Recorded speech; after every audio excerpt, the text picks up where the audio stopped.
best friend is an influencer. She's not big time, but she has a big enough following to get free stuff. A little boutique hotel from Miami contacted her via Instagram.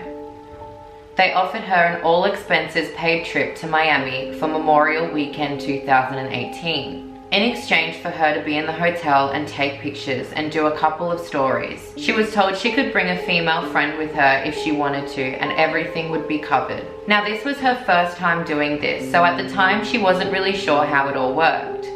They sent her a bogus contract for her to sign, and it said that she would be responsible for paying for her plane ticket to Miami and that she'd be reimbursed for it later. It was to prevent a no-show, meaning the influencer gets the ticket purchased by the hotel and the influencer never shows up. It seemed reasonable. She invited me, a gay dude, instead of a female friend because she was nervous about the whole thing. And we figured it wouldn't be a big deal, and worst case scenario, they don't want to pay for my plane ticket, so she'd just cover it and that's it. We were supposed to be picked up by the hotel at the airport, and so the day comes and we get to Miami. There's a guy holding a sign with her last name and a paper that has the hotel logo. We're greeted and escorted to a black SUV, and here is where it gets weird.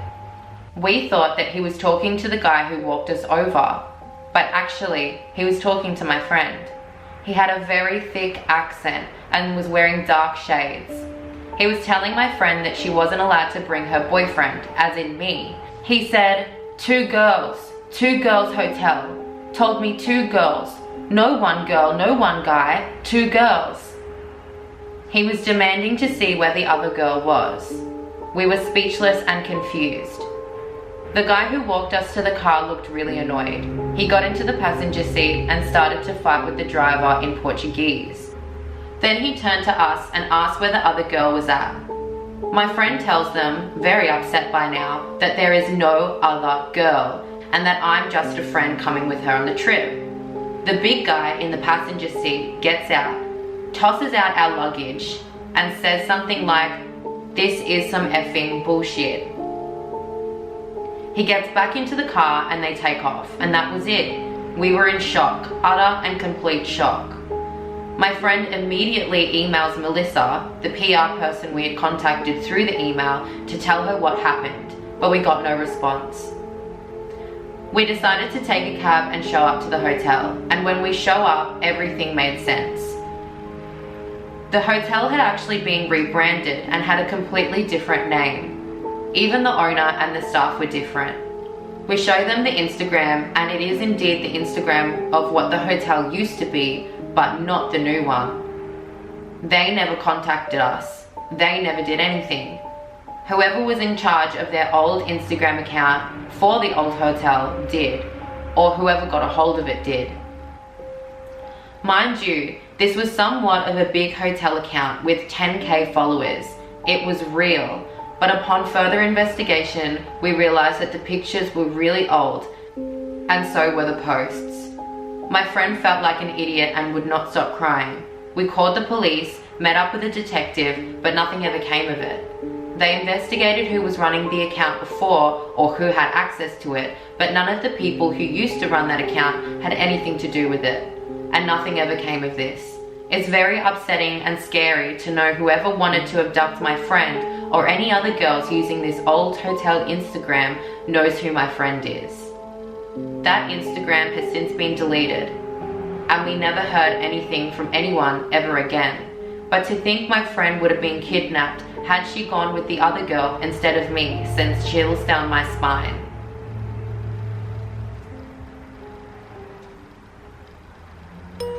I was upstairs in my room one night playing video games with the volume really loud when I thought I heard some noises coming from downstairs. I muted the TV and listened closer, but nothing. I resumed playing the game for another hour when I heard it again, but only louder. I was sure I had heard it this time, and I was a little bit freaked out. To assure myself, I went downstairs to the basement where I thought I heard the noise coming from.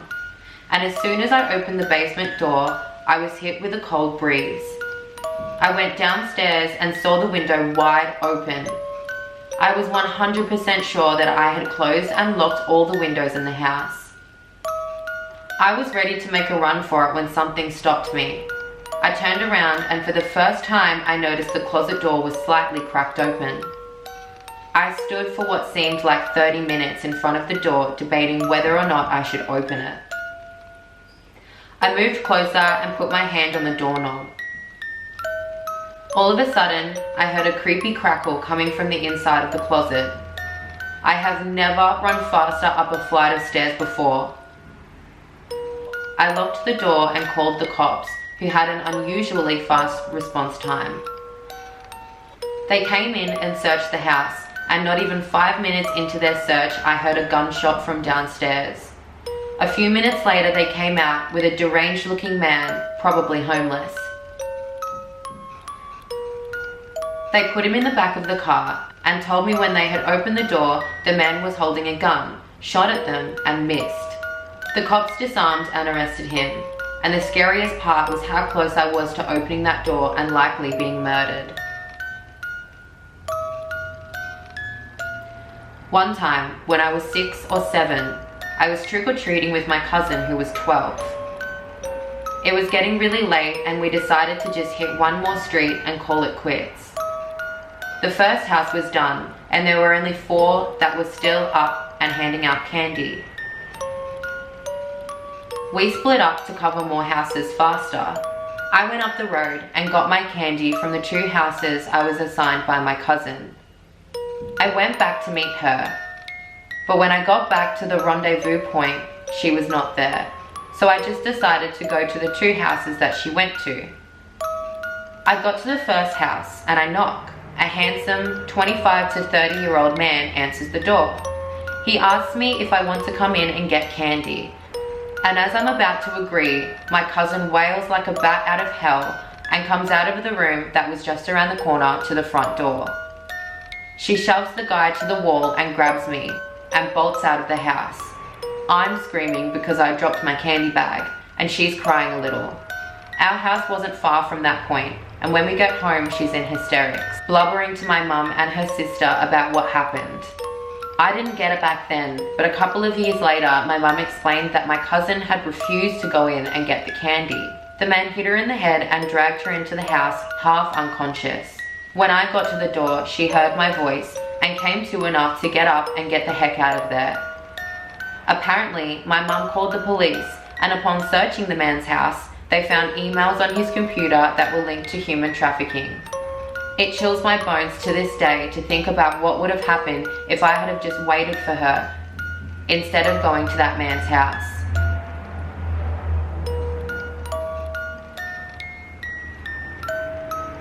To this day, my cousin is still in therapy because of her PTSD from the incident, and that was the last time she ever went trick-or-treating. So I've lived at my flat with my boyfriend for the past 2 years, and around a month ago, our new neighbour moved into the flat directly above ours. I'd seen this neighbour a handful of times, briefly, and he seemed nice enough from what I could tell. There was a friendly nod to one another, or the usual hi and how are you, etc. However, 2 weeks ago, this all changed. The first sign of strange behaviour I saw from him was when I walked out of my front door and he was sitting at the bottom of the stairs in the lobby, which at first I thought was odd, but didn't hesitate to continue down the stairs to make my way out of the building. That was until I reached the last step of where he was sitting and he grabbed a hold of my ankle. And when I turned to face him, he whispered while looking directly at me, like into my soul kind of way. You would look good in a pair of knee-high boots, those lovely long legs. He looked me up and down, then sort of grunted and proceeded to smile, like full teeth showing, as if what he'd just said was completely normal. I literally froze in this moment and my heart sank. My arms started shaking and I felt beyond uncomfortable. All I could think to do was nervously laugh and sort of pull my foot back down, saying, I don't think that's my style, but thanks. I'm annoyed at myself for doing this, but I didn't know what he would be capable of, and he could have easily overpowered me. I rang my boyfriend straight away and told him what happened, and he said all the usual protective boyfriend stuff, that he would go and speak to him later when he gets back from work and to go to my mum's instead of being home alone. I didn't think this was needed. I'm very stubborn and I didn't want to make a big deal as I knew that I'd have to see him. With this in mind, my boyfriend reluctantly left it, but did not let me leave the building without checking that he wasn't around first. I regret this. Around 3 days later, and not having seen this man at all since, I decided to go down to the letterbox whilst my boyfriend was sleeping during the morning and quickly grab our mail. The letterboxes for each flat in the building are downstairs in the lobby, just for some context. Anyway, I was unlocking my letterbox and going through all my mail when I noticed a red envelope with only my name on it, no address or anything, just simply my name with a kiss. I opened this up in the lobby as I was too intrigued, and it was a card that said "Get well soon" with flowers, and inside was £60 with the writing, "Please buy yourself those boots. You can thank me later. You know where to come and I deserve to see them on." I literally felt sick and ran upstairs to wake up my boyfriend. My boyfriend jumped out of bed and ran to the flat above us, pounding on this guy's door and shouting for him to open it, but there was no response. My boyfriend contacted our landlord and told him what had happened. And we also filed with the authorities just to be on the safe side. My landlord and the police have since been in contact with the owners of the flat of the building to speak to his landlord, as nobody could gain access to his flat. And it turns out that this man moved out just after the time that he grabbed my ankle, hence why we never saw him after that, and nobody knew where he'd moved since. So, creepy neighbor, let's never ever ever meet again.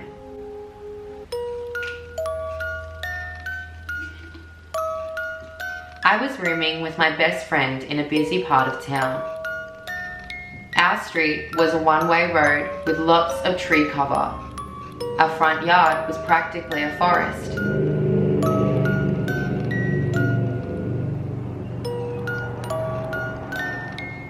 We would see all kinds of shady individuals pass by our house, but we kept to ourselves and didn't have a problem, at first. After all of our neighbours were kind. We had a rather eccentric man living next door. He was in his late 60s and seemed rather lonely. He had various items on his property, possibly some kind of hoarding disorder. Drum kit on the roof and a large house. The front yard littered with various items. I would casually make acquaintances from time to time. He came over with some Indian food that he made, eggplant. It was really yummy. We talked about veganism and other things. He was so talkative, it was hard to leave any conversation. He would catch me while unloading groceries, sometimes standing in front of my car door as to keep me from being able to leave the conversation. Again, I didn't think much of it. He had cool stories to tell. He was just a sweet, lonely old man. One day he came over with roses, and they were for me. I was flattered, and I didn't feel like I deserved them just for being kind. I put them in a vase and kind of got a weird feeling, but ignored it. When my best friend asked about them, I told her that they were from our neighbour, and she didn't like it very much. From there, she began to form a distrust towards him, and God bless her intuition because it literally saved me. I told her it was probably nothing and not to worry about it because he was nice. Well, that's when things started to get really weird. He invited me to his house and he's my next door neighbour, so I obliged. Nothing happens. This man is small and crippled and old. He asked me if we deserve anything for our home, and we're just young, so we didn't have a lot. So he offers a kitchen table. He says he's got it stored in a pile of stuff. I agreed to take it, and it's obviously not being used, and we desperately needed one. So we take the kitchen table and start setting it up. But that's when we realize that there's a part missing, so we let it sit for a while. Then eventually we take it back. He swears that we lost the part and asks us to please pay him $60 for the damages. I was confused because it was a gift and it also wasn't our fault, but he got angry and so I told him that I would. I remained in debt for a while, and it took me a long time to cough up the $60. I was a broke college student. Our neighbor gets more and more talkative to the point where it's uncomfortable. And he knew my best friend was onto his creepiness, so he stood in front of my car again and would keep me from being able to open my door. He kept asking me when I would pay him back. He kept asking me to move in with him so that I could afford to pay him back. I had told my best friend how he would block me from leaving my vehicle, and she was furious. She pulled up in her car and starts shrieking, "Leave her alone, you back up, you stupid mother effer, you leave her alone." He starts calling her names and saying we owe him money. The scene calms down and we both go inside.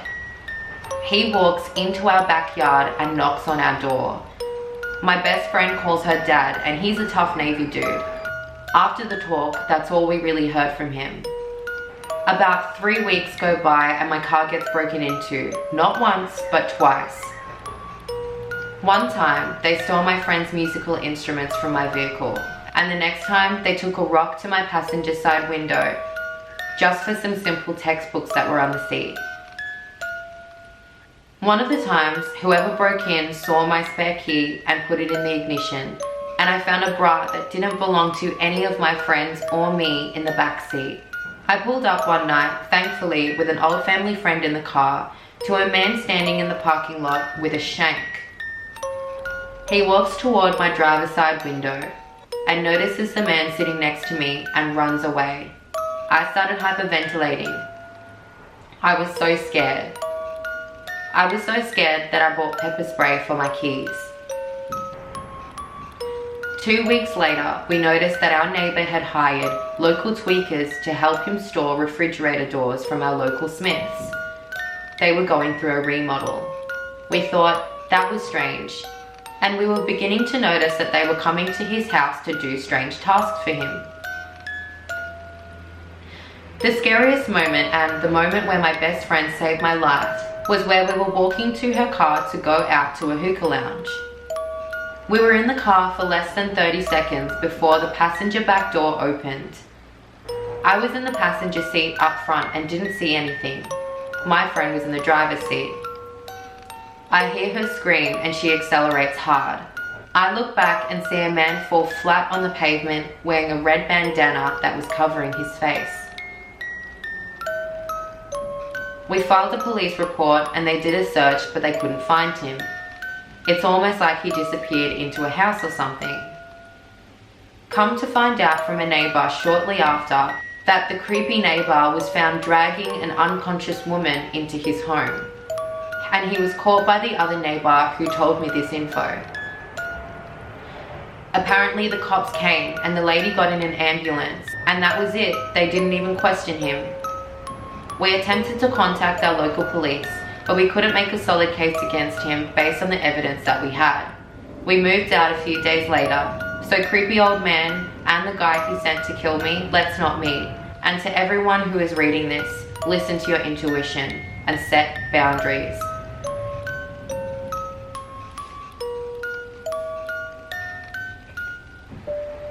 For context, I'm a 16-year-old female, and from what you might guess from this story, I don't live in the best part of town. This happened at the end of last year. I met a guy while playing Overwatch. We'll call him Dave. Dave and I got along pretty well, so we exchanged our Snapchats, and clueless me left my location on. After a few weeks, we were playing video games and staying up late texting. After a month of this routine, things started to get strange. Dave would send me photos of street signs, starting with a street about a mile away from my house. I was confused. I still hadn't thought to turn off my location, and I didn't even think about it. But the next day, he sent a photo of a street sign that was a little bit closer. This went on for a while until he sent a photo of the street a block away from my house, and I started to become a little bit concerned. But still, I didn't think to turn my location off. A few days later, I got a series of photos, and it was dark. It was really late. And on the photos were sidewalks getting closer and closer to my house. And the last photo was a photo of my house. I ran downstairs and looked out the window, but I didn't see anyone. I ran and hid in the bathroom because the last thing I wanted was a photo of me through the window. Nothing happened after this, but he did send me a purple devil smiling emoji. And then I was blocked. I personally didn't know how to turn off the location, and I didn't think about it. So Dave, let's not meet. Before I start, here's a bit of context to my story. My husband and I lived in a 2-floor house with 2 main entrances, one along the front and the other on the side of the house, which opens up to the laundry room. We were too busy, or it was too late to walk our dog. We hook his collar onto a long line that's attached to one of the pipes on the corner of our house. This is so that he can use the bathroom. We used to do this from the door in our laundry room, but we noticed a large step from the door to the ground, and it had been taking a toll on our dog's hips. As a result, we started letting him go through the front door instead, since the porch is much closer to the ground. This particular night, I was at home alone with my dog, and it was around midnight when I decided to let him outside one last time before going to bed. I hook him up to his line and I close the door and lock it before heading into the kitchen to put away the dishes. This was all pretty much routine. Even if he used the bathroom quickly, he liked to walk around along the front and side of the house for a few minutes before coming back inside. As I'm putting away the dishes, I hear a scratch on the door, and this is usually how my dog signals that he wants to come inside. So I head over to the front door to let him back in. And since I've watched way too many scary stories, I always look through the door's peephole before opening the door. Out of habit, I look to check if my dog is in the front door, but instead, I see a man staring very intently at the door handle. I don't know how much time went by, but then I heard another scratch, this one louder than the last. This kind of wakes me up from my initial shock, and I run to grab my cell phone. I call my husband to tell him what's happening, and he's very confused. I probably wasn't explaining the situation very well, but he says that he's heading home. This was when I realized my dog is still outside with this person. I head back to the front door, trying to make as little noise as possible to check whether the stranger is still there. And just like before, he's standing there, head bowed, looking on the doorknob, and slowly open the door as quietly as possible. I can't see my dog anywhere, and the side of my house is covered in gravel. I knew I couldn't step outside without making a lot of noise. With my heart still pounding in my chest, I go to the front door while keeping an eye on the stranger. I considered calling the police, but I didn't feel that they would take me seriously, since all this man was doing was standing in the front of my house. I tried taking a picture of him with my cell phone, but the camera was only able to take pictures of the peephole and not the images behind the glass. All of a sudden, the man looks directly up at me, and I swear he knew that I was there.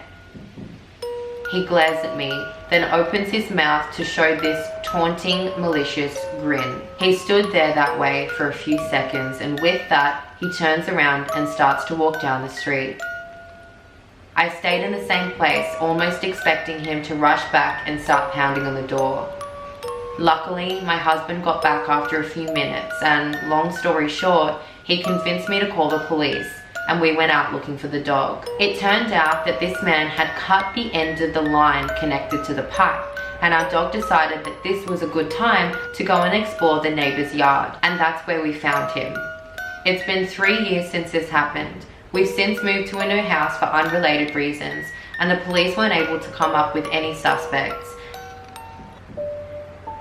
There was a kid in my friend group in high school. He was super smart, funny, and seemingly normal, and he was best friends with one of my closest friends, so he was around a lot. Over the summer between our junior and senior year, he messaged me asking for help picking out some sandals for a friend whose birthday was coming up.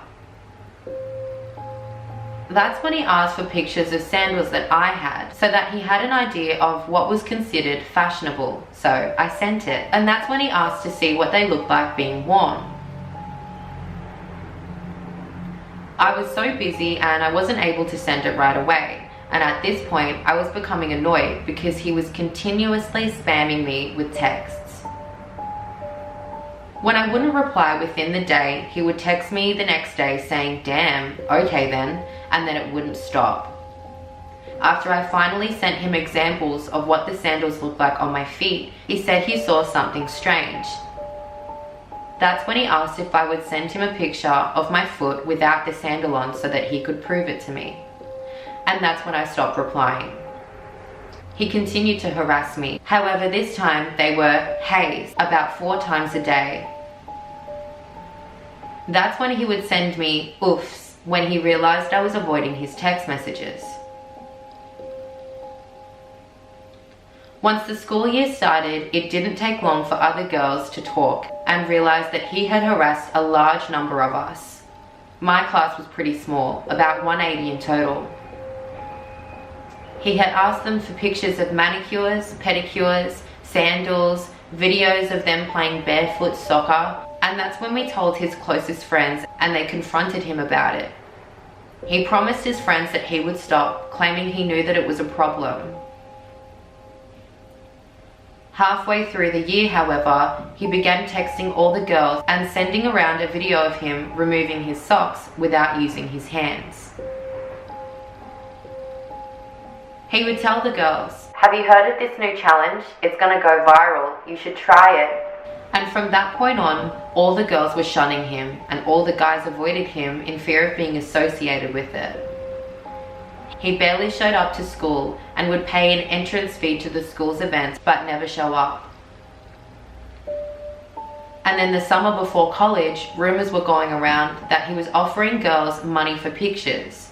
Some girls claimed that they were getting offered $150.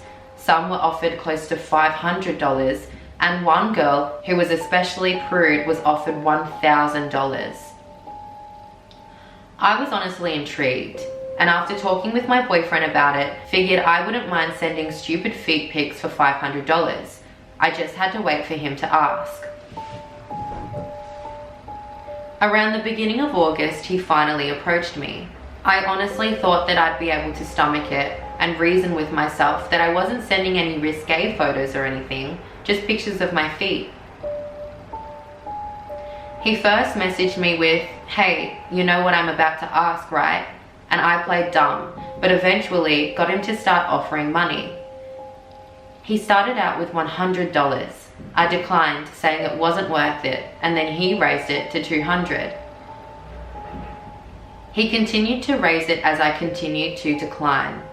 I was able to get him to $500 before he stopped and said, "I'm gonna get a job for this.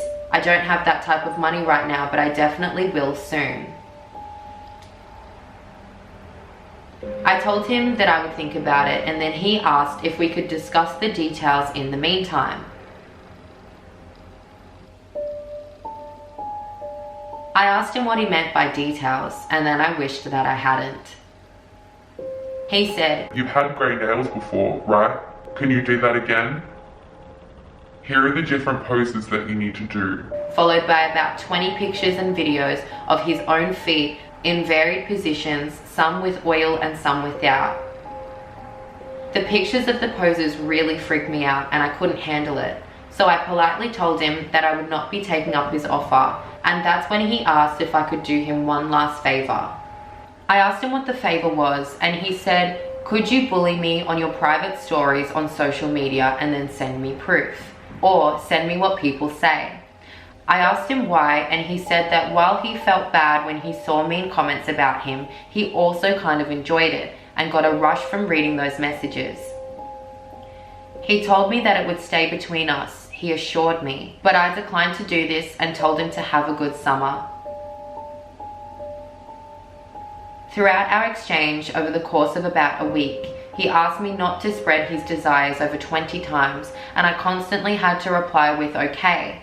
I'm wondering now that if his last request to bully him was actually reverse psychology, maybe knowing that girls wouldn't want to satisfy his perversions, I've heard that he was willing to pay extra if girls did him a favor. And when asked what the favor was, he told them that he liked to be tickled. I wonder now how many of the stories on Instagram and Snapchat stories were paid for by the man himself. He's blocked by the majority of the girls in the class and shunned by almost all of the guys. He likely knew that girls wouldn't want to satisfy his perversions by saying that bullying actually turned him on, and that might stop the girls from doing so. It's actually quite genius. He'll be going to college in the fall with a new batch of girls to prey on. And if the person who I'm referring to ends up reading this, go to therapy or something.